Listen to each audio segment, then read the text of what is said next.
Too early? No, it's fine. The school will be open now. It's raining. Hello. Sinundo talaga ni Alisa yung daddy niya. Alisa, nandito na pala sa loob. Gusto din niya sumali. So, yun nga. Basta kung sino man yung lahat na mag-comment sa video na ito, isasali ko sila sa... para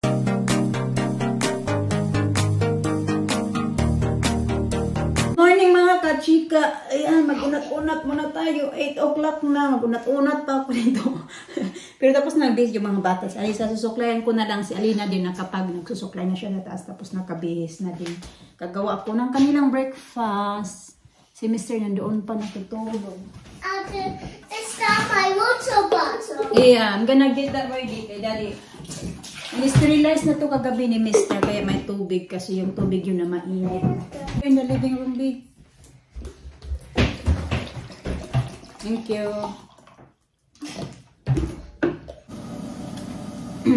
Excuse me. Ito na yung kakainin ni Alisa. Kaya, ayan, nag-inip lang din ako ng milk. Hindi pa ako sure kung anong kakainin na rin kasi si Alina na kataas pa. So, ginagawa namin ngayon kasi diba, sobrang lamig dito. What do you want to eat, babe? Cereal, porridge? Porridge? Cereal. So, ayan. Porridge. Porridge? Tinuruan ako ni Mr. na pag gusto ng mga bata ng cereal, ay iinitin ko yung milk ba. Hindi naman puro init din, pero hahaluan ko siya ng malamig din para medyo warm ba yung milk.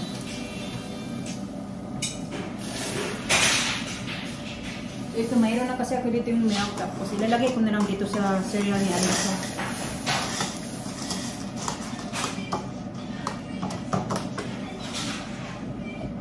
Tapos yung iba ay gagawin kong porridge ni Alina. Kasi porridge daw kakainin niya.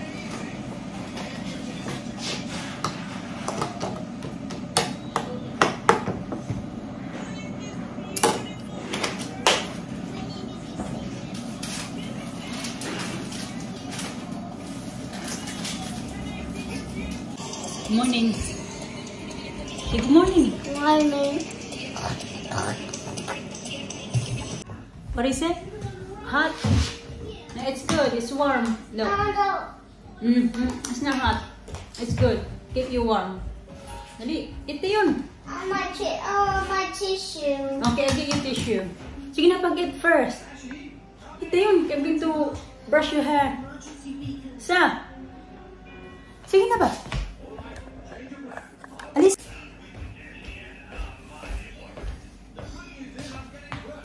Okay. You're welcome. Like that? Okay, I'll fix it. I help you. Lalagay niya pala dito, parang bib. Oh. Okay, sige, pag-eat. Eat na.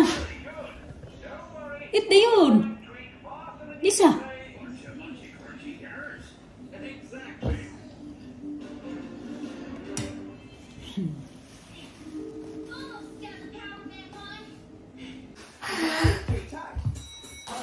Okay, lift up your head.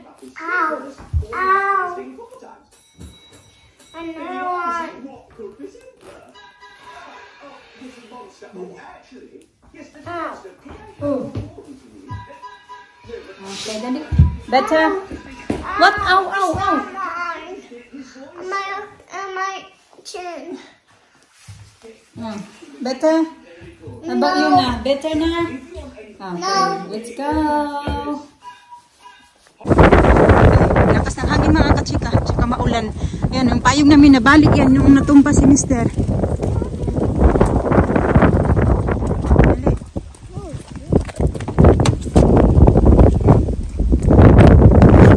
Uy, lilipad na yung payong ko. Too early? No, it's fine. The school will be open now. It's raining. Hello. Ano pa lang? 8:49. Sabi ko medyo maaga tayo ngayon ba? Kasi gaanong preparation. Kumain lang. Yeah, you slept in your bed last night. Hmm? Yeah. Sleep in your bed. Oh no, let's go today. I don't want the babysit.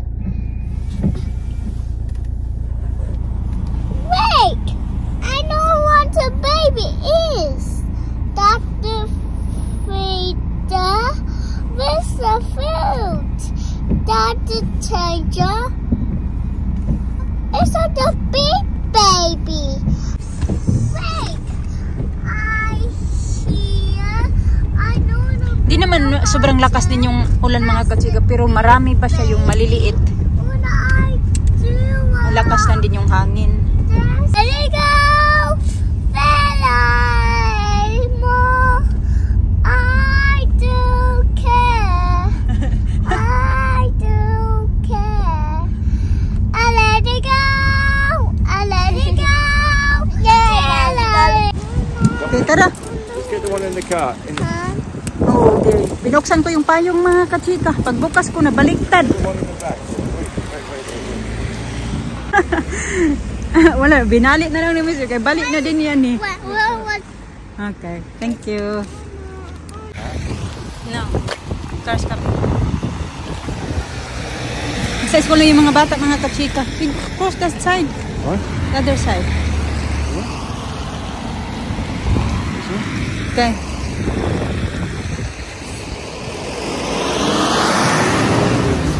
Ang payong ako.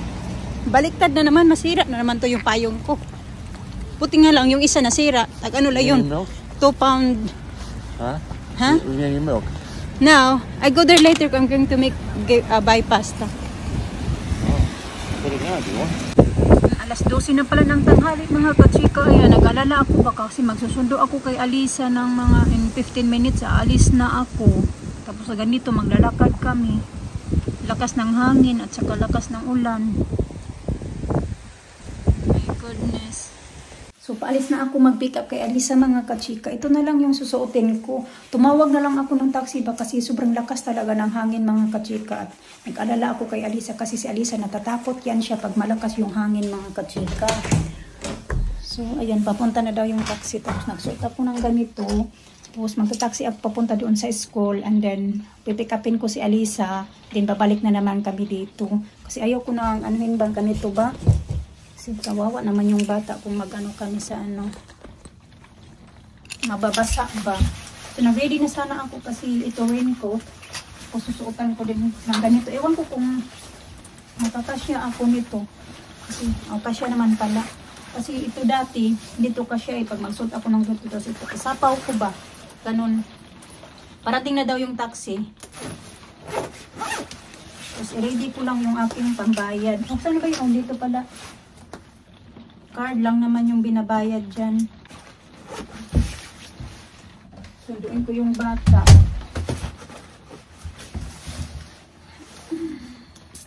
Sinuot ko nga ulit. Kasi kahapon, di ba, sinuot ko din to. Hinubad ko siya kasi, di ba, iba naman yung sinuot ko kahapon papunta namin ng town ni Alisa. Sinuot ko lang to pag hatid ko kahapon sa mga bata. Suot ko ulit kasi mabasa niya naman to eh. Sayang. Nagtipid tayo ng ng labahan. Yan ko lang. Nandito na pala yung taxi. Hindi man nag-text sa akin. Usually nagde-text yan sila sa akin yun. Nandito na. Ito na yung taxi na sasakyan. Ito hindi man wala mo nang update. Ano ito? Oh.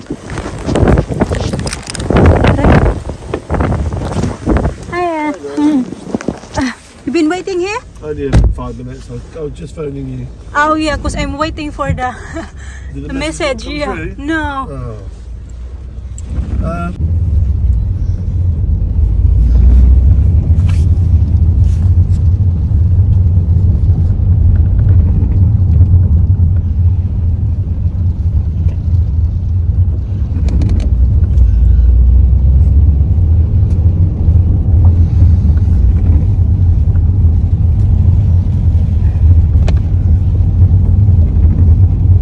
So, diba?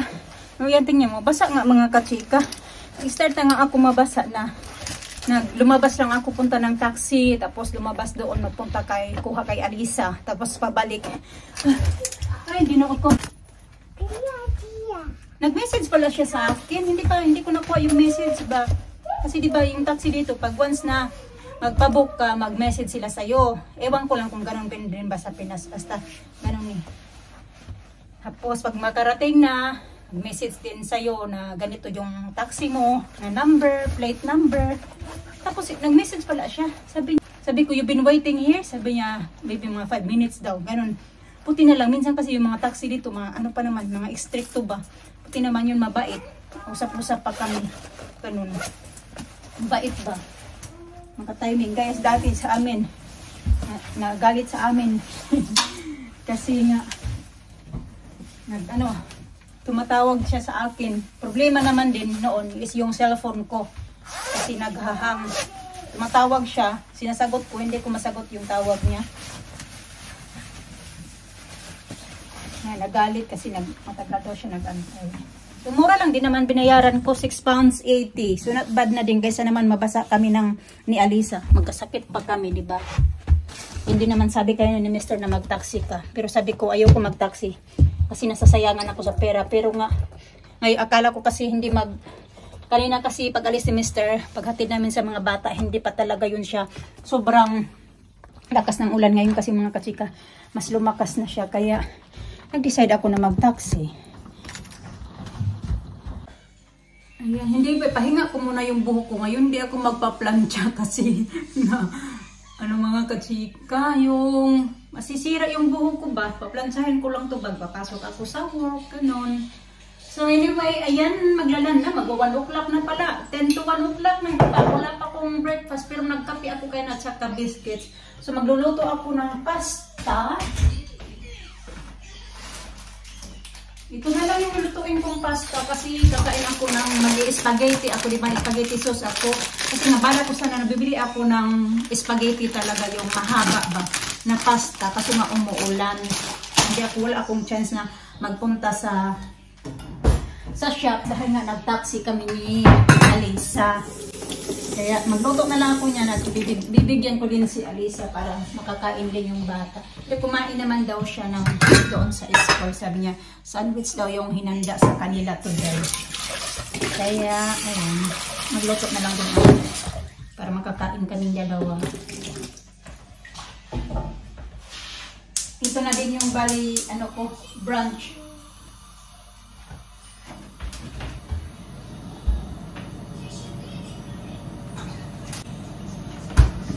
Ito pa yung sauce ko. Marami-rami pa. Ayan. Tapos, Alisa nanonood doon sa iPad. Hahandaan ko siya ng fruits para habang nanonood siya ng iPad. Busy ako sa taas kasi nagtutupi ako. 2 beses na si Mr. nagpa-dryer. Hindi ko pa talaga natupi lahat ba. Pero yun, hindi pa din tapos. Yung isa pa lang, yung pangalawa, hindi ko pa tutupiin pa din siya.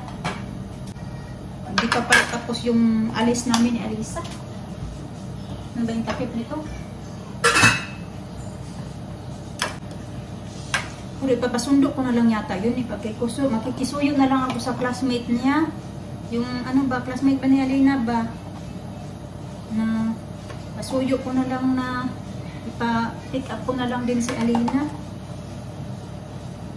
Sana nga. Pero depende lang din sa time. Kung may hindi pa medyo okay na yung weather. Kaso parang hindi pa yata ito matatapos eh. Yung lakas ng ulan sa pa yung hangin. Ito na ibibigay ko kay Alisa. Bigyan ko din siya ng 2 yogurt drink.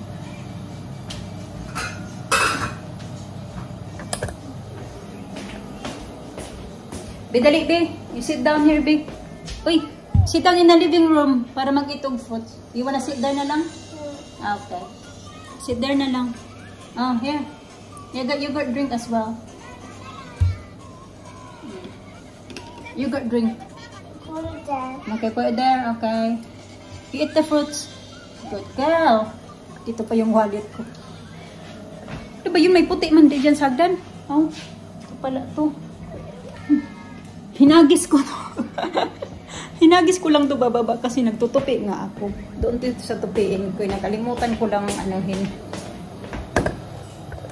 Ay, nakatulog mga kachika. Paalis na sana kami. Tapos, umupo muna ako dito kasi may 2:30 pa pala pag-check ko ng time.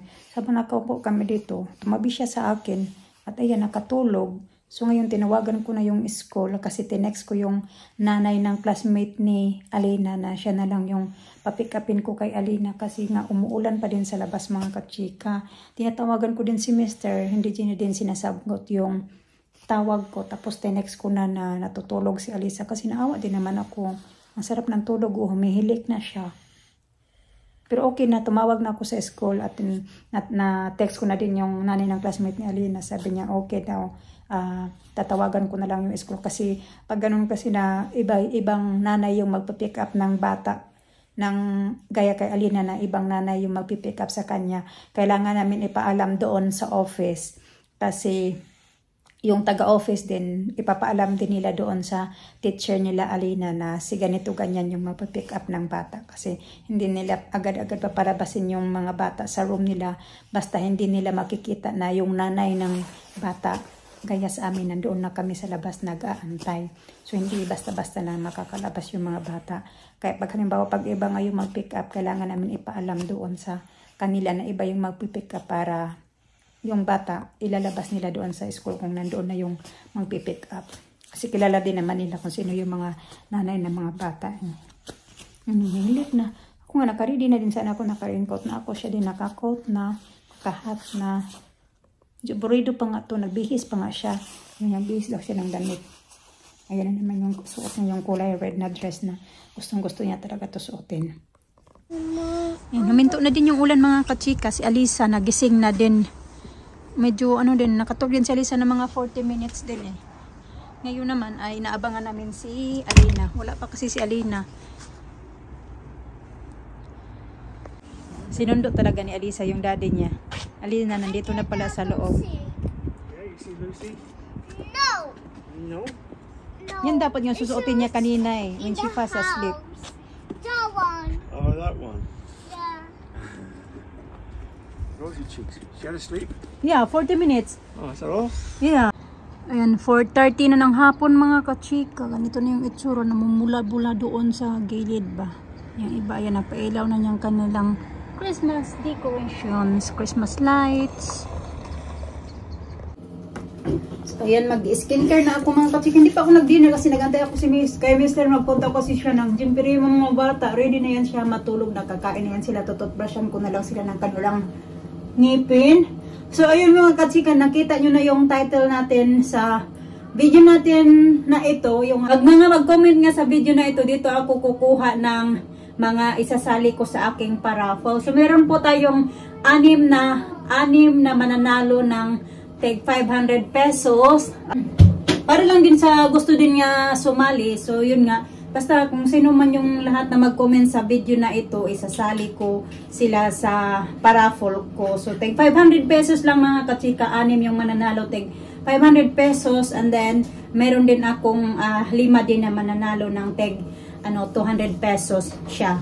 So, basta 5 na tag 200 pesos at saka 6 na tag 500 pesos. Yun yung papamigay ko. And then, bubunot ako mga kachika sa, naman ako bubunot niyan. Yung bunot-bunot lang yung gagawin ko ha. Isulat-sulit ko lang yung mga pangalan nyo. So, magla-live po ako sa December 25. Yung Paskong-Pasko talaga ako magla-live.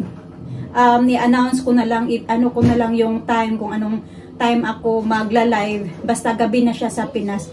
It's either 8 o'clock ng gabi sa 25 or 9 PM ng gabi sa 25. Siguro gagawin ko na lang mga 7 to 8 PM. Yung basta malalaman nyo na lang mga kachika kasi ipopost ko na lang sa community ko kung kailan talaga kailan ako magla-live ba. Para baka kasi yung iba matutulog na. So baka kasi sila yung mabunot ko tapos makatuwala na sila doon sa live ko. So kailangan din present kayo sa live ko sa December 25 para mabunot yung pangalan nyo, nandoon kayo, so mabibigay ko yon sa inyo.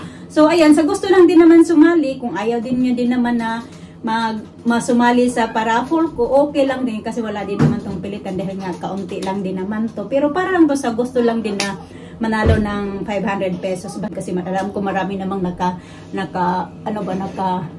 nakakakita pag mag-update ako sa community namin, kaya doon yung malalaman mga kachika. So ayun na, dito ko na diniin yung video namin for today kasi nga papatulogin ko na yung mga bata mga kachika, kaya kita-kits tayo sa December 25 sa ating paraffle. Hindi, mag-comment na kayo sa video na ito mga kachika, please gustong sumali sa paraffle, baka mabulot ko yung pangalan nyo. Thank you for watching, bye!